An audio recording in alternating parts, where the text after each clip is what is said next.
morning. Welcome to Rising. We have a terrific show for you today. Jessica Burbank is filling in for Bree this glorious Wednesday. Hello, Jessica. You're not here in the studio, which is sad. It's very lonely over here, but it's nice to see you virtually. Yeah, I'm sad we're not sharing the desk, Robbie, but it's good to be with you on a Wednesday. And somehow we didn't coordinate, but we dressed very similarly. I'm not sure what that's about.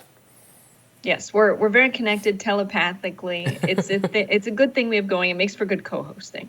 Absolutely. All right. Well, we're going to talk about a subject that I can't stop thinking about, and it makes me so frustrated. But here we are, masks coming back in some respects, certainly back to the White House, at least for Joe Biden himself. The president says he's going to be masking up indoors as a precaution because First Lady Jill Biden has tested positive for COVID-19. Let's watch. President Biden tested negative last night for COVID-19 and tested negative again today. He's not experiencing any symptoms. As far as the steps he is taking, since the president was with the First Lady yesterday, he will be masking while indoors and around people in alignment with CDC guidance. And as has been the practice in the past, the president will remove his mask when sufficiently distanced from others indoors and while outside as well. Now, Fox News' Peter Doocy turned the heat up on yesterday's presser when he asked KJP this question. President Biden is the oldest president in U.S. history. Why does White House staff treat him like a baby? No one treats the president of the United States, the commander-in-chief, like a baby. So there's this book that says that's ridiculous. When staff walked back claim. What sounded like a call for regime change in Russia, the president, quote, rather than owning his failure, he fumed to friends about how he was treated like a toddler. Was John Kennedy ever babied like that? So look, I'll say this. There's going to be always a range of books that are about every administration, as you know, that's going to have a variety of claims. That is not unusual. That happens all the time, and we're not going to litigate those here. That's something that we're not going to speak to. There is one thing that I do want to, because I think I was asked this question last week by one of your colleagues about this particular excerpt that they were referring to, and so I'll say this, we did see the excerpt, the context of the excerpt, and it seemed to be making the opposite overall point about how the value of his experience and wisdom resulted in rallying the free world against authoritarianism. Now, just yesterday, the president appeared caught in another senior moment when he wandered away from a Medal of Honor ceremony before its conclusion. And by the way, it seems like he forgot his mask, too.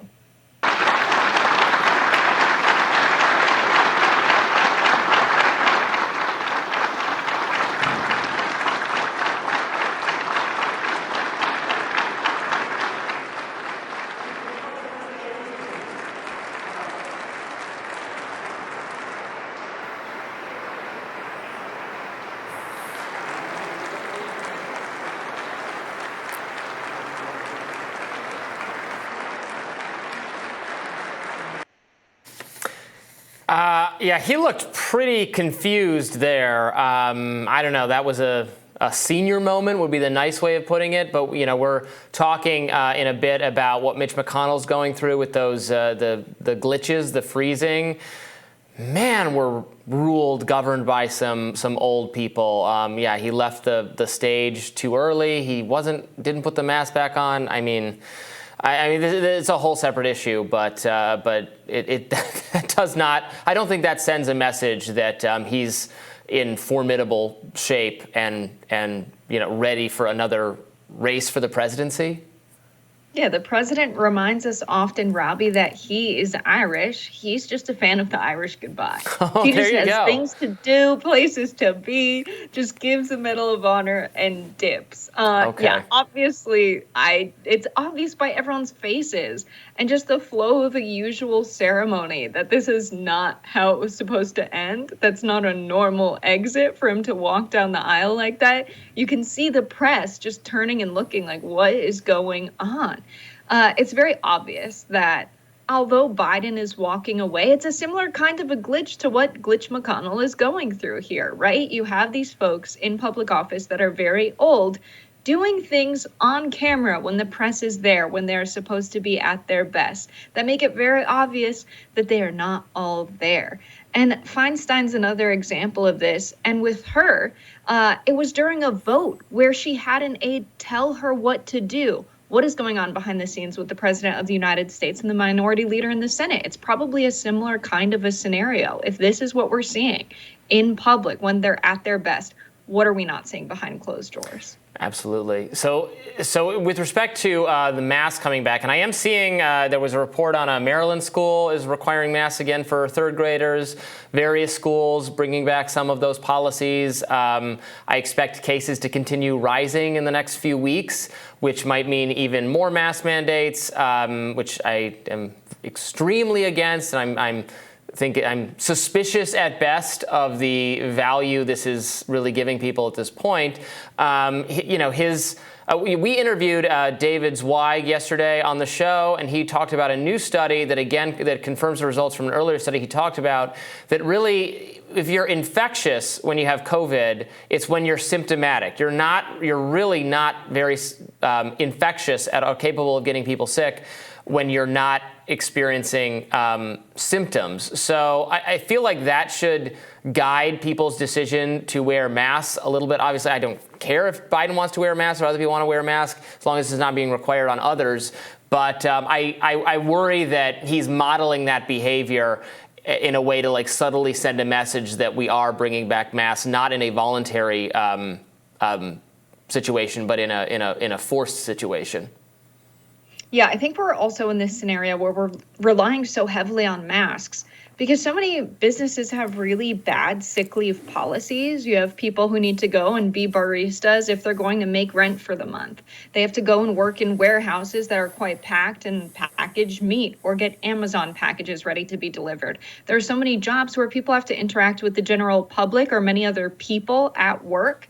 And masks have been a solution because they expect people to come to work even when they're sick. I think a better response than everybody has to wear a mask all the time is if you're symptomatic, if you're sick, stay home. You should have the opportunity to do that without questioning whether or not you'll be able to make rent or pay for groceries. And so I think this is a problem that's partially caused by the greed of bosses not wanting to give their workers regular benefits. It's also a consequence of most people, 60% of Americans living paycheck to paycheck. That's a really concerning figure, where if you rely on that paycheck and getting the full amount in order to make ends meet, that's a really concerning scenario. If you contract something like COVID, you can't just stay home and sneeze and cough. You might have to do it in an office, in a warehouse, or at a job where you're interacting with a lot of people.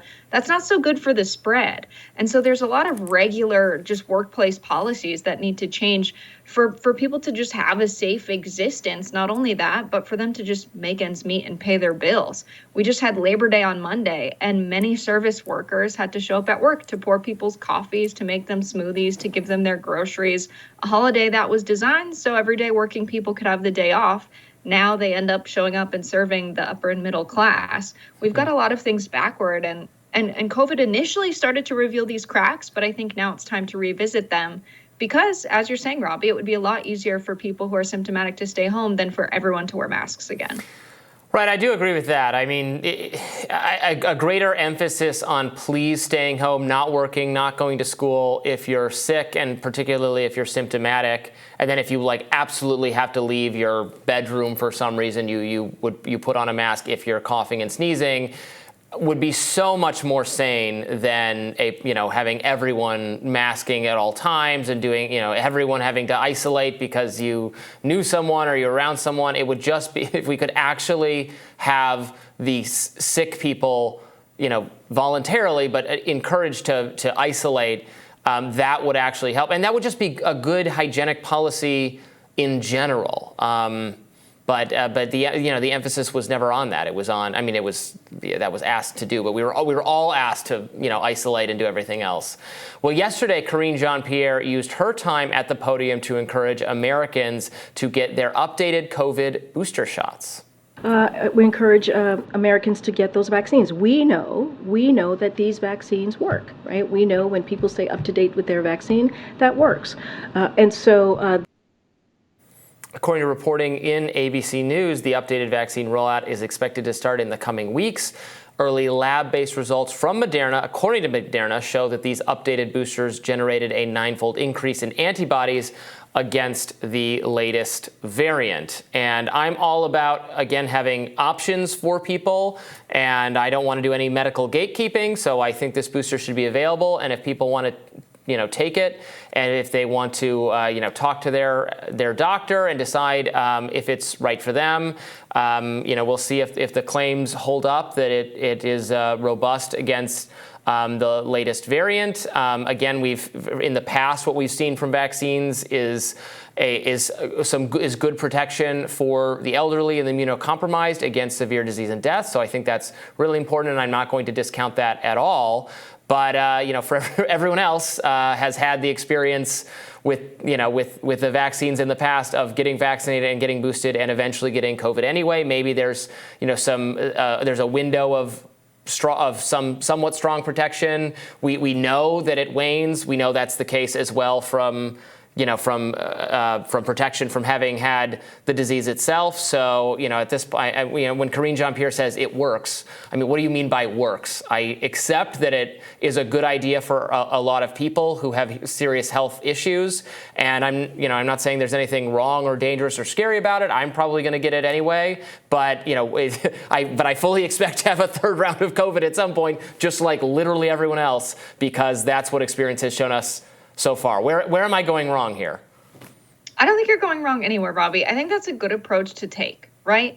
The vaccines have worked in the past. The science shows it works. I think having Karine Jean-Pierre, who is responsible for being the mouthpiece of the executive branch of the U.S. government, the highest office that we have politically, she should have more to say than just it works. I think there could be a moment there where she gets someone who is a doctor who's quite good at communicating scientific things at a layman's terms level. And they explain how the vaccine works and why you need to get additional boosters after you get the first one. I think that would be really useful from not just a communications perspective. You kind of have the responsibility to do that as a leader during a time where your country is experiencing a pandemic. But also, I think it's the smart thing to do given the current climate. If you actually want this policy approach of encouraging vaccinations to work for the general public and you want them to take them. There's been a lot of misinformation about them online. There's been a lot of skepticism that I don't actually think is terrible of big pharma in the United States. And that's led a lot of people to be fearful of getting vaccinations from these big pharma companies. Okay, so your job as the White House press secretary is to communicate why vaccines are useful at a level people can understand. It doesn't have to be her explaining it. They could get a doctor to come in and explain it during one of these press conferences. I think that would be really useful.